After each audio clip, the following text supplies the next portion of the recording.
Muy buenas tardes, tengan todos ustedes, amables televidentes, lectores y radioescuchas de Pensar Ético. Este día miércoles, 6 de julio del año 2016, les saluda con mucho placer Carlos Mario León Palacio desde Villahermosa, Tabasco, México, y estamos transmitiendo especialmente para usted desde la sala de prensa del Congreso del Estado de Tabasco en esta 62 legislatura, y después de concluida la sesión de la Comisión Permanente del primer periodo de receso del primer año de ejercicio constitucional de la 62ª legislatura al Honorable Congreso del Estado de Tabasco, correspondiente pues a este día 6 de julio, donde de acuerdo al boletín que nos envía la Secretaría General a través de Comunicación Social de Congreso del Estado, nos dice que los temas que se trataron pues fue la lista de asistencia y declaración de quórum, instalación de la sesión, lectura y aprobación en su caso del orden del día, lectura y aprobación en su caso del acta de la sesión pública ordinaria de la Comisión Permanente del primer periodo de receso del primer año de ejercicio constitucional de la 62ª legislatura, celebrada el día 27 de junio del año 2016. Lectura de comunicados y de la correspondencia recibida, iniciativas de ley, decreto y disposiciones con puntos de acuerdo, lectura de una iniciativa con proyecto de decreto por el que se expide el reglamento interior del Congreso del Estado de Tabasco, que presenta las fracciones parlamentarias del Partido Revolucionario de la Revolución Democrática, Revolucionario Institucional, Verde Ecologista de México, Morena, Acción Nacional del Trabajo y Movimiento Ciudadano en la 62ª legislatura. Y lectura de una proposición con punto de acuerdo por el que se exhorta al Poder Ejecutivo del Estado de Tabasco para que informe al Congreso del Estado sobre la posible reincorporación del impuesto estatal vehicular en la Ley de Hacienda del Estado de Tabasco, que presenta el diputado Federico Madrazo Rojas de la fracción parlamentaria del Partido Verde Ecologista Mexicano. Y lectura de la proposición con punto de acuerdo por el que se exhorta al Poder Ejecutivo para que realice las modificaciones presupuestarias necesarias correspondientes al YUNCA, que presenta el diputado también pues Federico Madrazo Rojas de la fracción parlamentaria del Partido Verde Ecologista. Y pues asuntos generales y captura de la sesión y cita para la próxima. Estos fueron los temas que se trataron. Dentro de esos temas se le dio lectura a un comunicado que llegó de organizaciones de las Naciones Unidas de Derechos Humanos, y dice que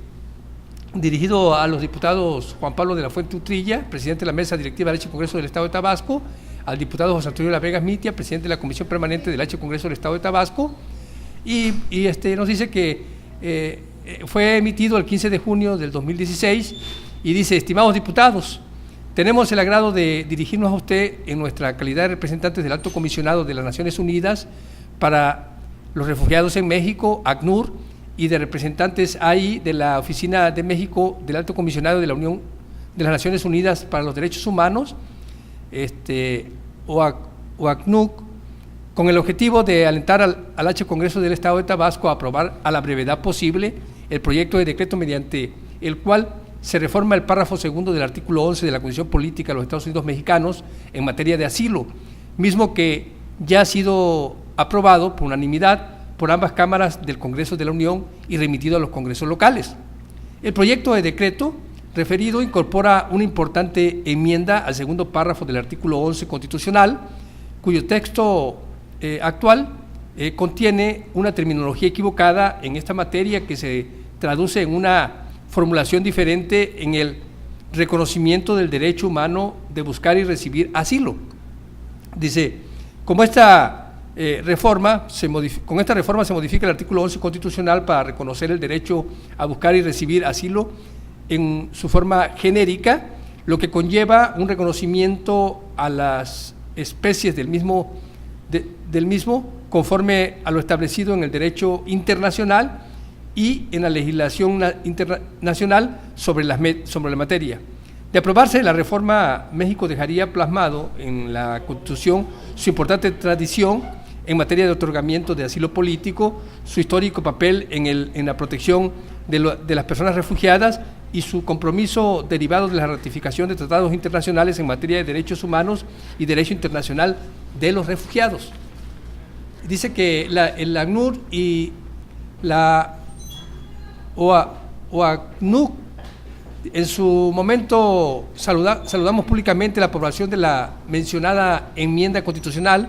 manifestando que la misma es especialmente relevante para la protección internacional de las personas refugiadas en México. Por esta razón, es importante contar con la aprobación de dicha reforma por parte del H. Congreso del Estado de Tabasco, a fin de concluir el proceso de reforma de la Comisión previsto en el artículo 136 y tener un artículo 11 constitucional en materia de asilo a la altura del importante rol que México ha desempeñado y está llamado a reforzar. Dice el ACNUR y la OACNUR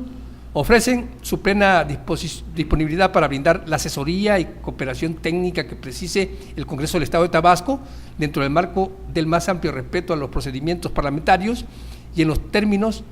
que convenga al H. Congreso o a este H. Congreso. Finalmente, le solicitamos comparta el sentido del presente comunicado a las y los otros diputados del Congreso del Estado de Tabasco involucrados en el proceso de aprobación de la reforma constitucional. Y bueno, está firmado por Mark Manley, representante de ACNUR, y José Peña Palacio, representante adjunto de OACNUR. Y por la mañana nosotros en nuestros escritos hablamos del artículo 14 de los derechos humanos universales plasmados en esa declaración de la Asamblea de las Naciones Unidas de diciembre de 1948, ¿verdad?, donde protege precisamente ese derecho. Entonces, estas modificaciones que se están haciendo, o reformas que están haciendo el artículo 11, bueno, son para poner nuestra Constitución al nivel de esos derechos internacionales protegidos por este artículo, el artículo 14 de la Declaración de los Derechos Humanos Universales, ¿no?, que por la mañana pues dimos cuenta, y ya aquellas personas que tuvieron la oportunidad de darle lectura a lo que hicimos el día de hoy, a lo que estamos presentando diariamente como trabajo, como una columnita, como información que consideramos importante para usted, para que vea qué importancia tiene lo que se hace cuando se revisa a profundidad los artículos y el derecho, y bueno, se emite una opinión, ¿no?, independientemente de las diversidad de formas que existan de expresión y de opinar en relación a los temas, ¿no? Mas, sin embargo, se hace apegado a la realidad jurídica, a la legalidad, y bueno, es lo que aquí hemos tratado de hacer todos los días, aprender junto con usted, ¿no? Y cuando acertamos en este sentido, porque por la mañana, insisto, yo comentaba del artículo 14 de la Declaración de los Derechos Humanos Universales, y luego ahora están hablando del artículo 11 constitucional, que nos dice de esta protección de asilo político y de los beneficios que puede traer para los ciudadanos o las personas que se vean afectados en su país en ese derecho que tienen a expresarse, a comunicar las cosas tal cual como son, como somos nosotros comunicadores aquí en Tabasco, ¿no? Y en México, que podemos enfrentar ciertos problemas, bueno, podemos solicitar asilo político, ¿no? Y está protegido en el artículo 14, y ahora se va a ampliar el segundo párrafo del artículo 11 constitucional, ¿verdad?, para poder proteger mucho más los derechos que tiene el ciudadano a poder solicitar asilo político en cualquier país del mundo, ¿no? Y bueno, en este caso el artículo 11 pues es de la Constitución Política de México, ¿verdad?, de la República Mexicana, y es para que México se ponga a ese nivel de respeto de los derechos humanos universales que debe de existir en todos los países, pero más cuando México ya pues ha tenido la oportunidad de abrir las puertas a refugiados, ¿no? Y para proteger mucho más el derecho humano que tiene el ciudadano habitante del mundo, ¿no? Cuando menos de aquellos que están adheridos a la ONU, ¿no? Porque es de donde viene, se desprende ese derecho humano internacional, se desprende ese derecho humano universal y la protección de este derecho, ¿verdad?, a raíz de la Declaración de los Derechos Humanos de la ONU, ¿no? Entonces, pues es para que México se ponga, y se envió este día a la Comisión de Gobernación y Puntos Constitucionales para que actúen de acuerdo a lo que a derecho corresponda, ¿verdad?, o de acuerdo a lo que ellos tienen previsto cuando llega este tipo de información, que bueno, son cambios a la Carta Magna, ¿no? Y pero dentro de todo lo que se trató ahí en el Congreso, en la permanente, porque ya estuvimos pendientes, pues se habla de el regreso de Felicita del Carmen Suárez Castro, magistrada, regresa al Tribunal Superior de Justicia del Estado de Tabasco a hacer su trabajo como magistrada. Y bueno, cuando nosotros vemos, por ejemplo, la solicitud que hace Federico Madrazo, pues eso estamos viendo al Partido Verde Ecologista como que está haciendo una petición de que regrese el cobro del impuesto vehicular, o sea, proponiendo regresar el cobro del impuesto vehicular. Pero, bueno, dentro de las cosas que trataron también, el diputado Manuel Andrade Díaz, en Asuntos Generales, tuvo una intervención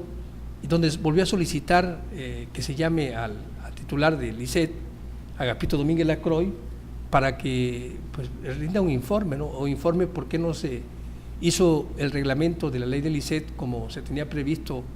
en la ley y que el plazo ya está vencido, ¿no?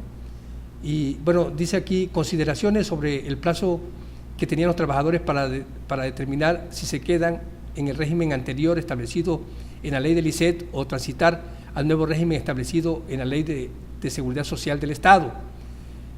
Al expedirse la cuestionada ley de Seguridad Social del Estado de Tabasco, se estableció el artículo transitorio 9 que contiene dos obligaciones, una para los trabajadores y otra para la autoridad del ICET. A los trabajadores o asegurados les impuso la obligación de que a partir del día siguiente de la publicación en el periódico oficial, los que tuvieran derecho a pensión, no es para todos, tendrían 6 meses para solicitar por escrito al ICET su permanencia en el viejo régimen y su transición al régimen establecido en la nueva ley, señalándose además que la solicitud al ICET se haría a través de los entes públicos en los que estén trabajando los asegurados, la cual sería definitiva, irrenunciable y no podrá modificarse. Por su parte, a las autoridades del ICET se les impuso la obligación de aprobar y expedir el formato para que los trabajadores realizaran dicha solicitud, estableciendo además que el mismo debería ser publicado en el periódico oficial del Gobierno del Estado. Finalmente, nos dice Manuel Andrade en este escrito, dice, dicho transitorio señaló que cuando el asegurado no manifieste la opción de elegir dentro del plazo previsto, se entenderá que opta por transitar al régimen previsto en esta ley. Entonces, como no lo manifestó, porque no se ha hecho lo que se tenía que haber hecho de acuerdo a la ley que se aprobó, ¿verdad? Las consideraciones sobre el plazo que tenían los trabajadores no se consideró para determinar si se quedan en el régimen anterior establecido en la ley del ICET y transitar al nuevo régimen establecido de la ley de Seguridad Social. Pero como no se hizo, ¿verdad? Pues se da cuenta que se está viendo como que se le hizo una jugada una mala jugada, una mala pasada a los trabajadores para que puedan estar dentro del régimen actual, ¿no? de la ley. Pero dice que por su parte la autoridad del ICET se le impuso la obligación de aprobar y expedir el formato para que los trabajadores realizaran dicha solicitud, estableciendo además que el mismo debería ser publicado en el periódico oficial del Gobierno del Estado. Y repito, finalmente dicho transitorio señaló que cuando el asegurado no manifieste la opción que elige dentro del plazo previsto, se entenderá que opta por transitar al régimen previsto en esta ley. Entonces, como no se cumplió con el plazo, de momento, ¿verdad? Lo que se está provocando es que se entienda que todos los trabajadores del ICET que están en esta condición, que es más del 20% o el 20% de acuerdo a la información que ahí fluyó, se entenderá que opta por transitar al régimen previsto en esta ley, ¿no? En la nueva ley. Y bueno, pero nos dice más, dice, ahora bien, hay que aclarar sobre quién debería expedir el formato mencionado, porque el citado transitorio no dice si es el gobernador o es el ICET. Dice, en el caso concreto, consideramos que quien debió de emitir el formato en la Junta de Gobierno del ICET, primero porque conforme al artículo 13 de la nueva ley, ese instituto pasó a ser un organismo descentralizado con personalidad jurídica y patrimonio propio. Segundo, porque de conformidad con el artículo 23, fracción 1 de la nueva ley, son facultades y obligaciones de la Junta de Gobierno, primero, cumplir y hacer cumplir todas las disposiciones de esa ley y sus reglamentos. Inclusive, nos dice Manuel Andrade, que por ello, cuando el diputado Jorge Lazo, en abril del presente año, solicitó por escrito al director general del ICET se pidiera dicho formato, contestó que la Junta de Gobierno no estaba validando, que lo estaba validando, y una vez aprobado se publicaría en el periódico oficial. O sea que ya fue un compromiso que se había hecho también con los diputados, que en su momento cuestionaron los diputados del PRI, ¿no? Y dice, sin embargo, ello no sucedió, pues pasaron los 6 meses que concluyeron el día 30 de junio y el formato nunca se pidió. Por ello, muchos trabajadores, para que no plecuyera su derecho, hicieron su solicitud en un escrito simple, por lo que el ICET está obligado a darle respuesta legalmente, pues les están formulando una petición por escrito y no puede contestarle, que no se admite porque no está en el formato que marca la ley, porque la responsabilidad es de la autoridad al no haberlo expedido en el plazo de 6 meses que le otorgó el transitorio noveno. Aquí lo que podemos explicar es que ellos, dentro de esto que tenían que expedir o de esto que tenían que hacer este formato, pues era para que los trabajadores tomaran la decisión de si se quedaban con el viejo régimen o con el régimen actual que marca la ley, que también está en la acción de inconstitucionalidad de los congresistas del Estado de Tabasco, ¿no? Pero más sin embargo, pues no se hizo, no se cumplió con ese término constitucional, y en este momento todo lo que se pueda hacer, de acuerdo a lo que dice el diputado Manuel Andrade Díaz, pues es ilegal, ¿no? Y dice, el cumplimiento en que incurrieron al no expedir el formato es causa de responsabilidad tanto administrativa como penal, y son responsables el director general del ICET, Agapito Domínguez Lacroix, o sea que ya esto es omisión o comisión de delito, ¿verdad?, que puede ser sancionado por la ley penal. Y dice, el director general del ICET, Agapito Domínguez Lacroix, y los integrantes de la Junta de Gobierno, Ahmed Ramos Troconis, secretario de Planación y Finanzas, quien la preside Berlín Miranda Villalobos, secretario de Administración, Rafael Gerardo Arroyo Yabur, secretario de Salud, Juan José Peralta Fossi, coordinador general de Asuntos Jurídicos, y Lucina Tamayo Barrios, secretaria de la Contraloría, por lo que pueden ser demandados por cualquier persona, sea física, jurídica, colectiva o moral, ya sea un trabajador, un sindicalizado, hasta un legislador puede hacerlo, ya que la responsabilidad administrativa puede ser denunciada por cualquier persona y el delito mencionado es perseguible de oficio. Dice, la responsabilidad administrativa es viable de conformidad con el artículo 67, fracción 3 de la Constitución del Estado, que señala que se aplicará sanciones administrativas a los servidores públicos por aquellos actos o omisiones que afecten la legalidad, honradez, lealtad, imparcialidad y eficiencia que debe observarse en el desempeño de sus empleos, cargos o comisiones, pues en este caso hay violaciones al principio de legalidad y al de eficiencia por la omisión de no expedir el formato, lo cual viola el artículo transitorio noveno de la Ley de Seguridad Social del Estado de Tabasco, y dice que además es motivo de responsabilidad administrativa en los términos del artículo 47, fracción 21 de la Ley de Responsabilidad de Servidores Públicos Local, que señala como obligación de los servidores públicos abstenerse de cualquier conducta que implique el incumplimiento de cualquier disposición jurídica relacionada con el servicio público, pues es claro el incumplimiento del transitorio noveno. Y dice, inclusive, profundizando, ese incumplimiento puede ser motivo de delito de abuso de autoridad, previsto en el artículo 236, fracción 3 del Código Penal del Estado, porque indebidamente retardaron y negaron a los particulares trabajadores burócratas la protección y un servicio que tenía obligación de otorgarles al no expedirse el formato, con lo que le impidieron la presentación de la solicitud que ordenaba el artículo transitorio noveno, ya que no permitieron que los trabajadores pudieran determinar legalmente en cuál de los regímenes se quedarían. Entonces, ese es un problema que se está generando allí en el ICET por no haber aprobado el formato que estaba considerado en la ley del ICET, ¿no? Y se cabe mencionar o cabe señalar que al vencerse el plazo en un boletín del ICET se menciona que se amplió 2 meses, sin embargo, no aparece ningún acuerdo publicado en el periódico oficial para que surta efectos generalmente y efectos generales, y dicho instituto no tiene facultad para ampliarlos. De igual manera, el Coordinador General de Asuntos Jurídicos señala que se puede ampliar en el reglamento, lo cual es desafortunado, porque el plazo concedido en el artículo transitorio noveno ya concluyó desde el 30 de junio de este año, y el reglamento no puede estar por encima de la ley. Inclusive los transitorios de la Ley de Seguridad Social no establecen que se debe emitir un reglamento. Dice, aunado a ello, es de recalcarse que los 6 meses no se pueden ampliar en el reglamento o mediante un acuerdo de la Junta de Gobierno, porque estos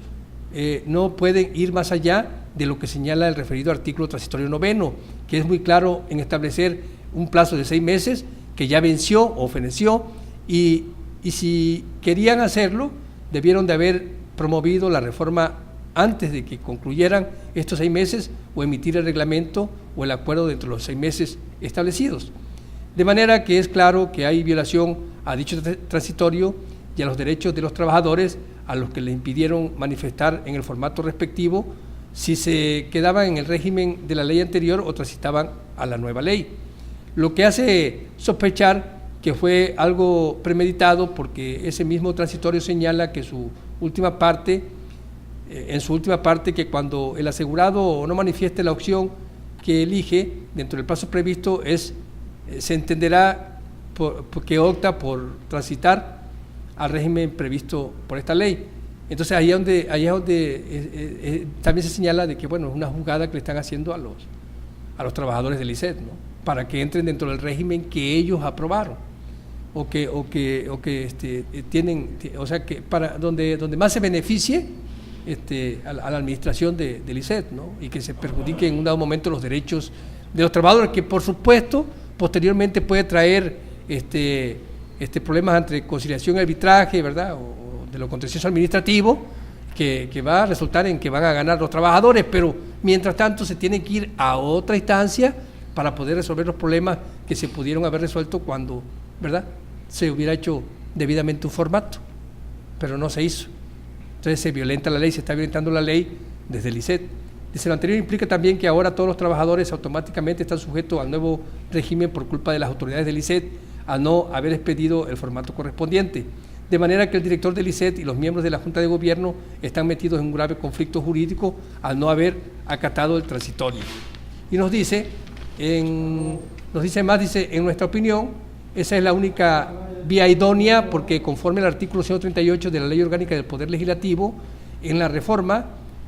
adición o derogación de las leyes o decretos, se observarán los mismos trámites establecidos para su formulación, de manera que si se quiere ampliar el plazo, se debe modificar dicho artículo transitorio. Y también nos dijo Manuel Andrade que, bueno, que esto va a ser tomado en cuenta para entregarlo en la Suprema Corte de Justicia de la Nación, en relación a la acción de constitucionalidad, para que sea tomado en cuenta, ¿no?, de que no se está cumpliendo con los acuerdos establecidos en la ley. Y por otra parte, José Antonio de la Vega Mitia, bueno, explica que sí hay formas de poder discutir este tema ante las autoridades competentes, y ya lo que había yo mencionado anteriormente, pues eso puede ser, ¿no? O sea, que vaya a lo contencioso administrativo y que le hagan valer sus derechos y que pueda escoger hacia dónde ir, ¿no?, en qué régimen quiere permanecer, ¿no?, o transitar a la nueva ley, ¿sí? Pero bueno, tiene que ir a otra instancia, insisto. Bueno, pero además dice que hay cosas que en el Estado están rezagadas y que todo esto se debe a que hay veces, por ejemplo, el Congreso tiene que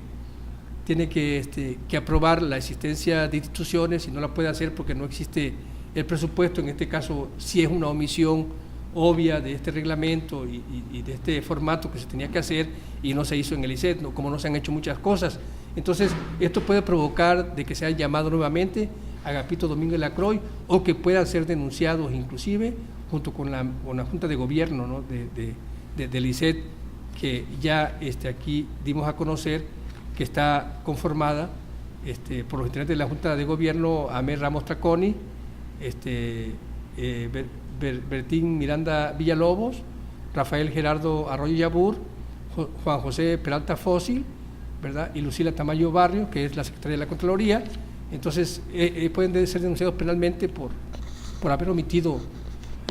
hacer este formato para que los trabajadores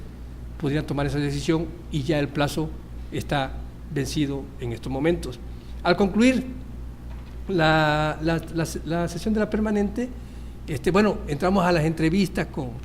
con Manuel Andrade y José Antonio de la Vega Mitia, ¿no? Y dentro de los comentarios o de los cuestionamientos, pues se le cuestiona a José Antonio de la Vega Mitia porque se le menciona entre los perredistas como el virtual candidato del PRD al gobierno del estado de Tabasco, ¿no? Y se le cuestiona sobre esto, él no habla sobre el tema, dice que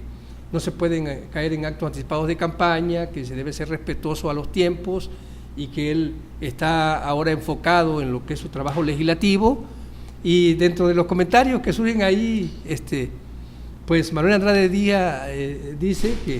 que no haga bulla, que la gallina es suya, o sea que es el potencial candidato o el virtual candidato del PRD al gobierno del estado de Tabasco, José Antonio de la Vega Mitia, ¿no? O sea, porque por supuesto que lo ve Manuel Andrade como una persona que es viable como perredista, que tenga acceso a la candidatura del gobierno del estado de Tabasco, ¿no? A gobernador del estado de Tabasco en las próximas elecciones del 2018, aunque insisto, el diputado José Antonio de la Vega Mitia pues deja claro de que no es el momento para tocar ese tema porque existen muchas preocupaciones en el estado en las cuales él está enfocado y que eso pues no está de momento en su agenda de trabajo, ¿no? Y bueno, pero el que dijo eso fue Manuel Andrade, que dijo que no haga bulla, que la gallina es suya, o sea que para Manuel Andrade el virtual candidato del PRD al gobierno del estado de Tabasco es José Antonio de la Vega Mitia, ¿no? Y bueno, pasando un poco a lo que es la ley orgánica de los municipios del estado de Tabasco, y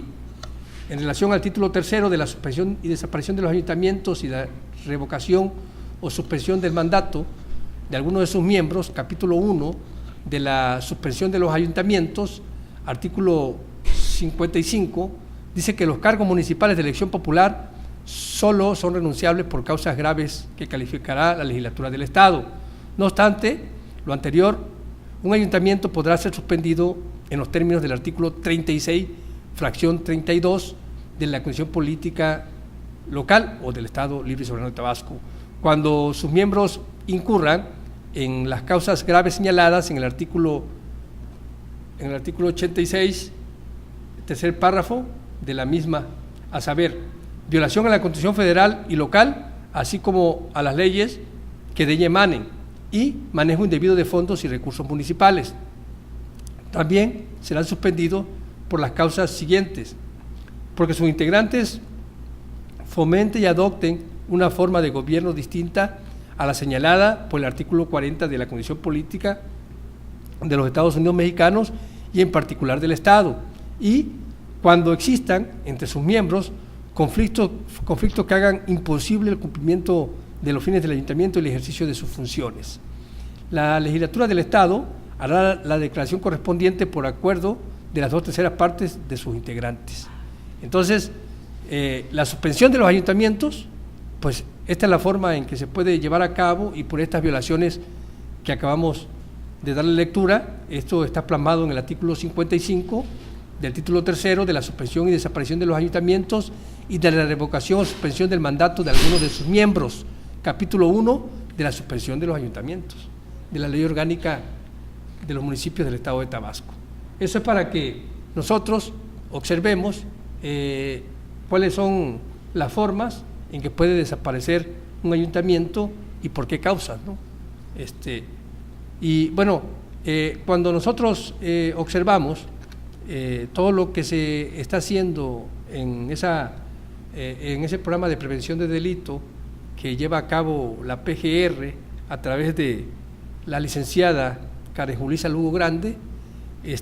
nos damos cuenta que es de mucho beneficio para los comunicadores y para la ciudadanía en general. Los comunicadores, por supuesto, que son los primeros que debemos de tener acceso a toda esta información, porque esto trae como consecuencia que a la vez usted reciba esa información. Cuando ya hablamos del abuso de autoridad que puede estar sucediendo y cómo debe usted de poder denunciar a estas personas, a los servidores públicos que caen en estos delitos. Bueno, pues todo esto ha sido promovido y proyectado por la PGR, ¿no? En defensa de los derechos ciudadanos. Antes de ponerse a defender los derechos de los propios servidores públicos, ¿verdad?, se están poniendo del lado de la ciudadanía a defender el derecho de los ciudadanos y le están informando sobre cómo pueden prevenir los delitos. Los ciudadanos en general, y independientemente de eso, por supuesto que hay cursos dirigidos a los comunicadores y servidores públicos, ¿verdad? Los comunicadores, ¿por qué? Porque tenemos esa oportunidad de llegar a las masas, ¿verdad?, con este tipo de información. Y los servidores públicos, porque están en contacto directo con los ciudadanos que solicitan algún servicio del gobierno del Estado, ¿verdad?, o de los gobiernos municipales, y que, bueno, se acercan a las instituciones para ser apoyados de diversas formas, ¿no? Entonces, en ese contacto que establece el funcionario público con la sociedad, pues o sea, el hecho de conocer cuáles son los delitos, pues le permite prevenir los delitos y no cometer delitos de servidor público contra los ciudadanos que se acercan a hacer peticiones al gobierno, ¿no? Entonces, eso es un beneficio que está generando la PGR y que, bueno, está a cargo de la licenciada Karen Julisa Lugo Grande, ¿no?, que es una de sus preocupaciones, como nos había comentado anteriormente en algunos intercambios de ideas que hemos tenido, y que bueno, la hemos visto activa y pendiente de que los jóvenes, las personas estudiosas, los comunicadores, columnistas, ¿verdad?, conductores, pues tengan,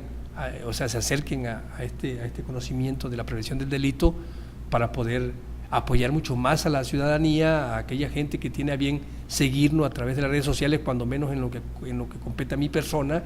pues que tengan acceso al conocimiento de cómo se pueden prevenir los delitos y qué podemos hacer para beneficiarnos como ciudadanos, ¿verdad? Porque al final de cuentas eso es lo que se busca, el beneficio para nosotros y regresar a ese Estado de Derecho que de una u otra manera el Estado se está desfasando, ¿no? Y mucho tiene que ver el desconocimiento de los ciudadanos en materia de derecho o de sus propios derechos humanos. Si usted no conoce cómo prevenir un delito, ¿cómo lo va a prevenir? Si usted no sabe lo que ya nos informaron aquí anteriormente en la PGR, que cuando alguien es asaltado, pues no tiene caso que se ponga a corretear al delincuente, porque no va a hacer que esté armado o que otras personas anden con él y lo vayan a lastimar de una forma mayor a la que pudo haber sido lastimado en su pertenencia y pudo usted ser lastimado en su físico, ¿no? Entonces todo eso se puede evitar y se previenen los delitos, ¿verdad? Y además se protege la integridad física de las personas, ¿no? Entonces toda esta información pues la está dando la PGR, insisto, pues dirigido este programa por la licenciada Karen Julisa Lugo Grande. Yo soy repetitivo con lo que está haciendo la diputada, la licenciada, porque resulta que nosotros como periodistas estamos observando que de lo que más se habla en los medios de comunicación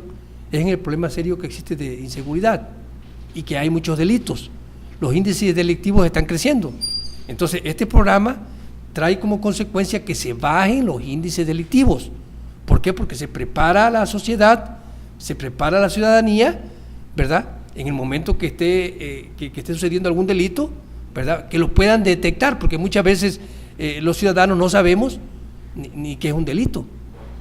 Sí, nosotros podemos observar cosas que suceden y lo vemos como cosa normal, por costumbre, pero puede ser un delito, ¿verdad? Entonces, para que usted identifique qué son los delitos, y eso beneficia, porque entonces nuestra observancia es mucho más amplia y protegemos más el derecho de nosotros y de los demás. Defendemos el derecho de nosotros y protegemos hasta el derecho de terceros, porque evitamos caer en una conducta ilícita o delictiva, ¿sí? Entonces esas son las ventajas que traen este tipo de programas que está haciendo la licenciada Karen Julisa Lugo Grande, ¿verdad?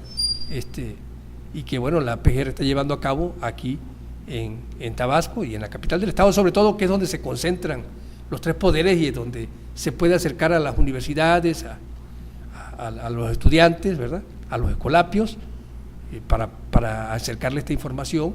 y darle a conocer sobre la prevención del delito. Y así, bueno, está participando en disminuir el nivel de índice delictivo que tiene el estado de Tabasco. Y bueno, cuando nosotros entramos en la materia del artículo 20, que ayer iniciamos la lectura que con el proceso penal, nos dice que el proceso penal será acusatorio y oral, se regirá por los principios de publicidad, contradicción, concentración, continuidad, inmediación,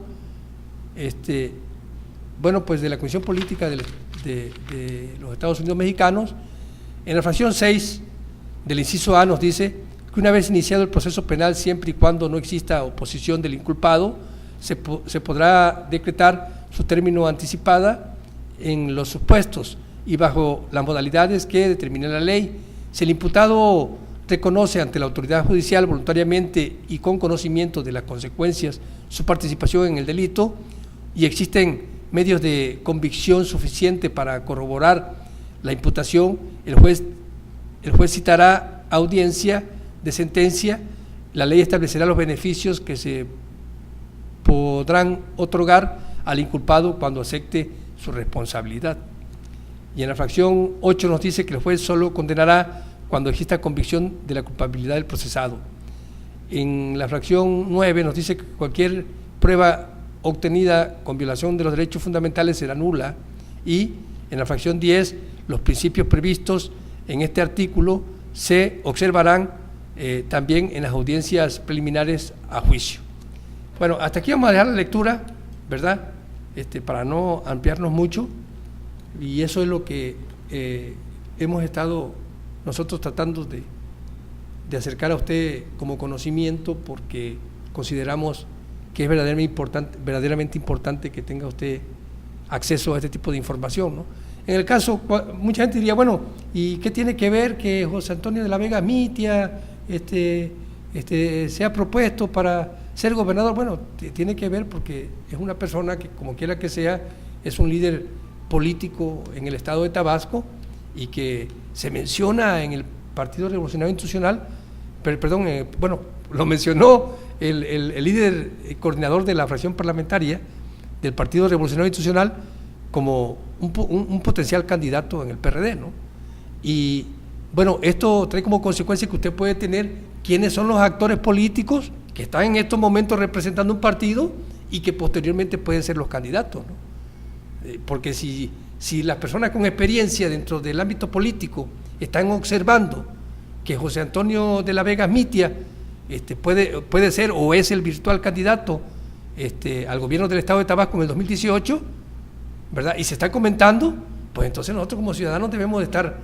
pendientes, porque es una información que para el caso a nosotros nos beneficia como ciudadanos, porque sabemos quiénes son los actores políticos que ya se están perfilando, ¿verdad?, para poder representar a su partido en la próxima contienda electoral, y eso es de beneficio para nosotros, ¿no?, como ciudadanos, porque anticipadamente ya sabemos quiénes son las personas que pueden ser candidatos. Bueno, aprendamos juntos con Carlos León. Gracias, muchas gracias por escucharme y espero verdaderamente sea de su agrado. Gracias.